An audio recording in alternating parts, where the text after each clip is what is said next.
Muy pero muy bendecido día. Gracias a Dios por tener esta nueva oportunidad de compartir la palabra de Dios. Al preguntarnos cuál es el capítulo más largo de la Biblia, ¿cuál es la respuesta? Salmo 119. Y si nos preguntamos cuál es el tema o el contenido de este salmo, la palabra de Dios o la Biblia. Recordamos que en este mes se celebra el mes de la Biblia y hace más de 500 años se imprimieron los primeros ejemplares de la palabra de Dios en el idioma español. Pero también tenemos que recordar lo que le costó a Martín Lutero el haber presentado 95 tesis para que se produjeran los cambios basados en la palabra de Dios en la iglesia existente en aquella época. Recientemente recibí una imagen en mi celular que decía el siguiente texto. El 6 de octubre de 1536, William Tyndale fue quemado en la hoguera por el delito de traducir la palabra al inglés. A veces tomamos muy en poco la palabra de Dios, mientras otros murieron por ella. En este tiempo tenemos una generación que no lee ni conoce la historia del mejor libro del planeta. Por favor, leamos más la historia. Eso decía el texto. A mi mente vino que necesitábamos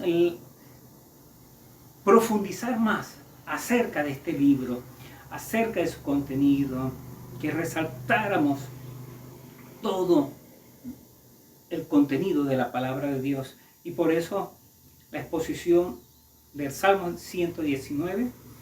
Y en el día de hoy me voy a detener en la 18ª letra del alfabeto hebreo, en los versículos 129 hasta el 136, con el título La palabra de Dios no puede pasar desapercibida.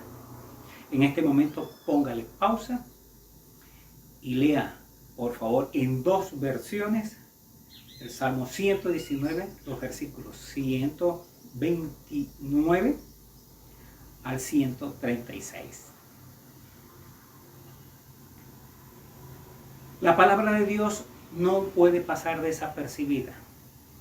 Versículos 129 al 136 del Salmo 119. Y en los primeros dos versículos, 129 y 130, encontramos el privilegio de tener la palabra de Dios. Tus estatutos son maravillosos, por eso los obedezco. La exposición de tus palabras nos da luz y da entendimiento al sencillo. Lo primero que vemos allí es que Dios nos habla por ella. Y lo segundo, Dios nos da su entendimiento. El salmista de nuevo declaró su asombro y placer en la palabra de Dios. Era una fuente continua de fascinación para él. La palabra maravilloso es equivalente al uso en nuestra palabra milagroso. Manifestación de la excelencia divina. Los estatutos, reglamentos, son sobrenaturales en su naturaleza, al estar libre de error. Son sobrenaturales en su efecto, ya que instruye, eleva, fortalece, consuela al alma. Aquellos que las conocen mejor se maravillan con ella cada vez más, y todo ello los lleva a obedecer la palabra de Dios. En el mismo Salmo 119, versículo 18, encontramos: abre mis ojos para que contemple las maravillas de tu ley.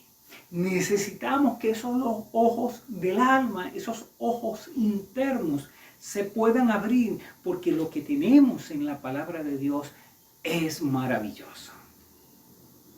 La palabra hebrea para exposición es pekchah, que puede traducirse como revelación o puerta.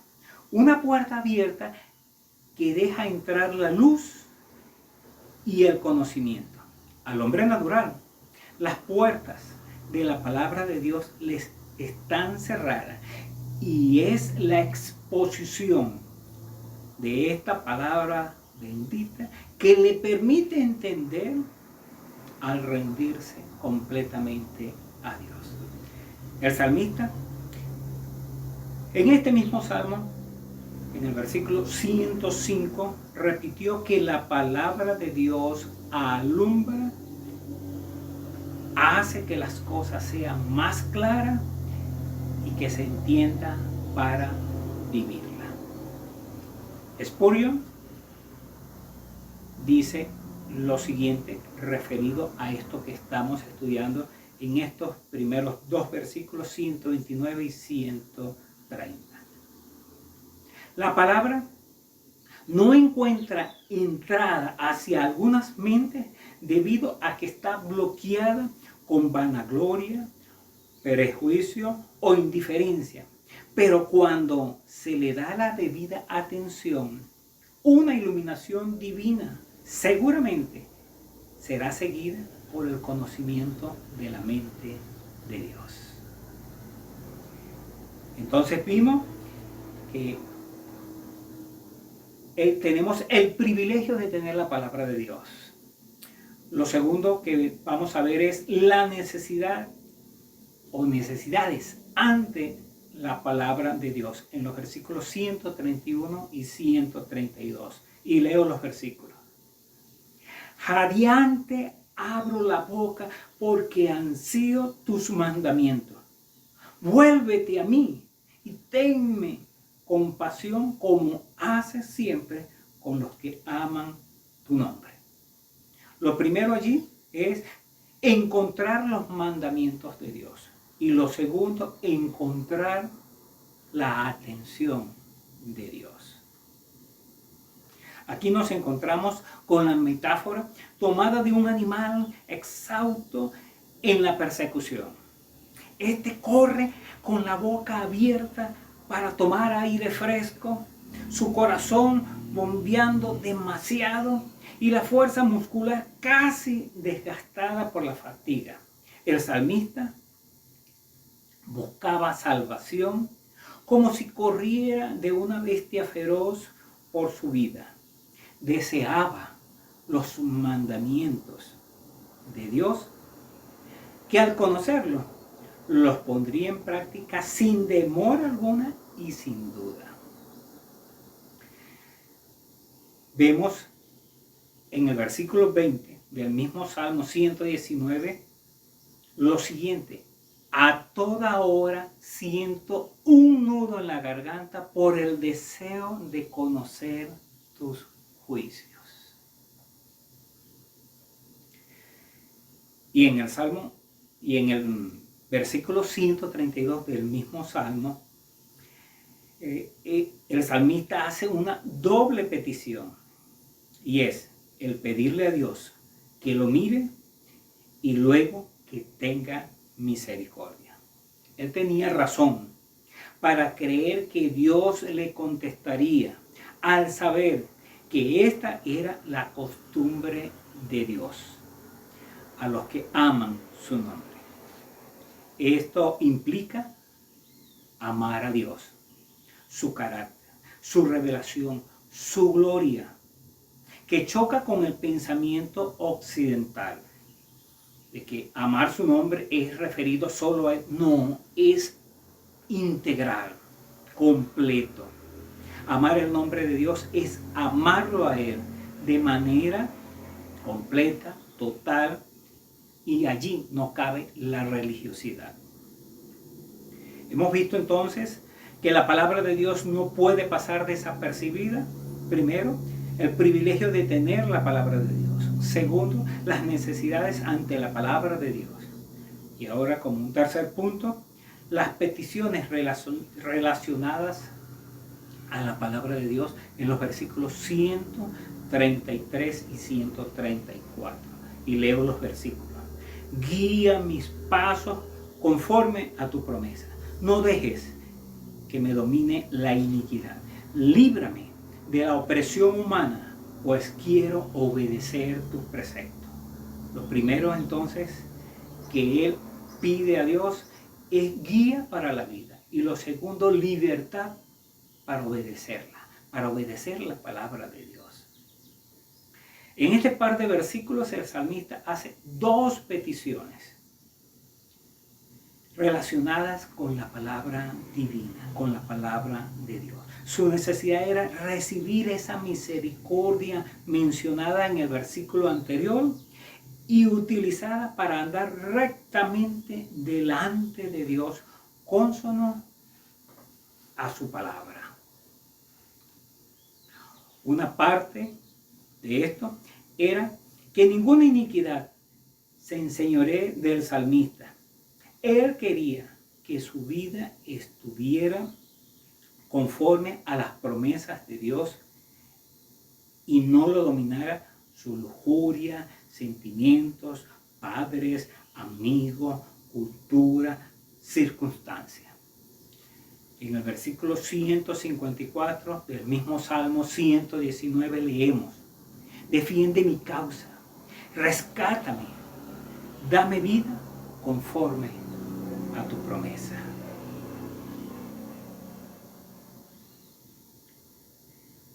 Voy a leer una cita de Spurgeon que dice lo siguiente: el sentido del hebreo aquí es: haz que mis pasos sean firmes en tu palabra. Es decir, esa firmeza de andar en la palabra de Dios. Cuando nosotros nos damos pasos firmes, podemos tropezarnos, podemos chocar y como resultado aún caer.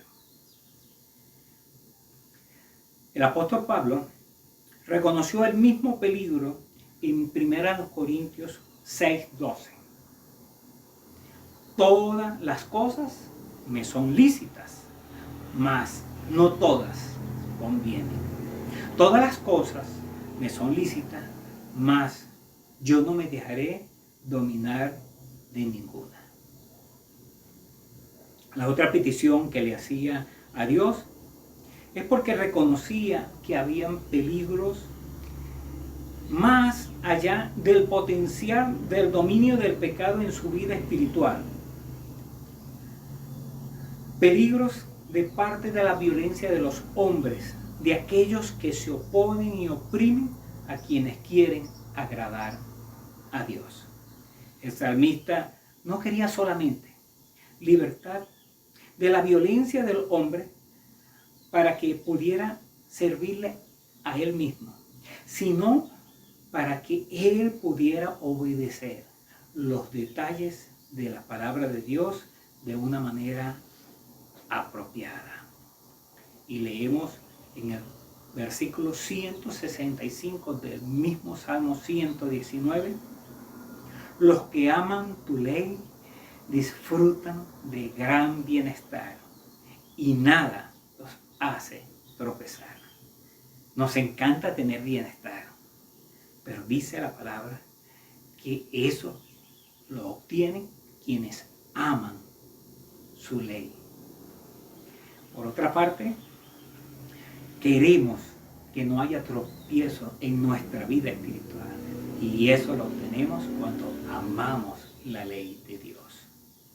La palabra de Dios no puede pasar desapercibida. Primero, el privilegio de tener la palabra de Dios. Segundo, necesidades ante la palabra de Dios.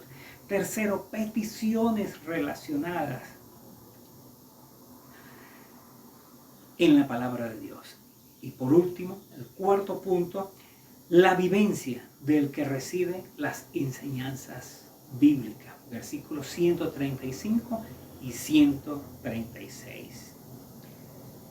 Y la palabra de Dios dice de la siguiente manera: haz brillar tu rostro sobre tu siervo, enséñame tus decretos. Ríos de lágrimas brotan de mis ojos porque tu ley no se obedece. El primer punto es que busca el rostro de Dios. Y lo segundo, que llora por el que no obedece la palabra de Dios. En este primer versículo vemos la última petición del salmista que le hace a Dios, y es tener una experiencia de gracia y bondad de parte del Señor. El conocer el rostro de Dios brillando hacia su siervo es el estar en paz con Dios y el saber que Él está en paz conmigo, contigo. Donde hay un corazón que experimenta la gracia, también hay unos ojos que lloran por aquel o aquello que se destruye o se pierde. En el versículo 58 del mismo Salmo 119 encontramos: de todo corazón busco tu rostro, compadécete de mí conforme a tu promesa. Aquí vemos, o aquí podemos recordar la similitud acróstica de este salmo con el capítulo 3 de Jeremías, en cuanto al lamento, las lágrimas y esas manifestaciones de sentimiento delante de Dios. Este es un buen ejemplo de una hipérbole poética en los salmos, y que nos hace pensar en el Salmo 1.3 de los canales de riego que se ven allí, exagerando las lágrimas para mostrar una profunda tristeza y angustia del alma al llorar. Y esto es por los que no guardan la ley de Dios, sino que la violan. Precisamente en Lamentaciones 3:48 encontramos un ejemplo que nos hace pensar en esto de llorar, y escuchemos cuál era la experiencia de Jeremías en esa oportunidad. Ríos de lágrimas corren por mis mejillas porque ha sido destruida la capital de mi pueblo. El profeta lloraba porque había sido destruida la capital de su pueblo. ¿Cuánto más el llorar por nuestra familia, por nuestros vecinos, por los más cercanos, porque van en contra de la palabra de Dios? Todo se ve muy bonito, pero rechazan el libro de los libros, la palabra de Dios. En el versículo 158 del mismo Salmo 119 leemos: miro a esos renegados y me da náusea porque no cumplen las palabras. Termino esta serie de 3 reflexiones del Salmo 119 recordando sus títulos. Primero, la palabra de Dios es para obedecerla, versículos 41 al 48. Segundo, aspectos clave de la palabra de Dios, versículos 97 al 104. Y la tercera y última que hoy hemos visto, la palabra de Dios no puede pasar desapercibida, versículos 129 al 136. Y al hacer este cierre, les voy a leer la última división del Salmo 119, los versículos 169 al 176. Que llegue mi clamor a tu presencia. Dame entendimiento, Señor, conforme a tu palabra. Que llegue a tu presencia mi súplica. Líbrame conforme a tu promesa. Que rebosen mis labios de alabanza, porque tú me enseñas tus decretos. Que entone mi lengua un cántico a tu palabra, pues todos tus mandamientos son justos. que acuda tu mano a mi ayuda, porque he escogido tus preceptos. Yo, Señor, ansío tu salvación. Tu ley es mi refugio. Déjame vivir para alabarte. Que vengan tus juicios a ayudarme. Cual oveja perdida, me he extraviado. Ven en busca de tu siervo, porque no he olvidado tus mandamientos. Y después de leer todo esto y personalizarlo, el tiempo es de hablar con Dios. Pero la experiencia es que cada uno de ustedes, conforme a lo que Dios ha mostrado en esta mañana, pueda tener esa oración con nuestro eterno Dios. Dios les continúe bendiciendo.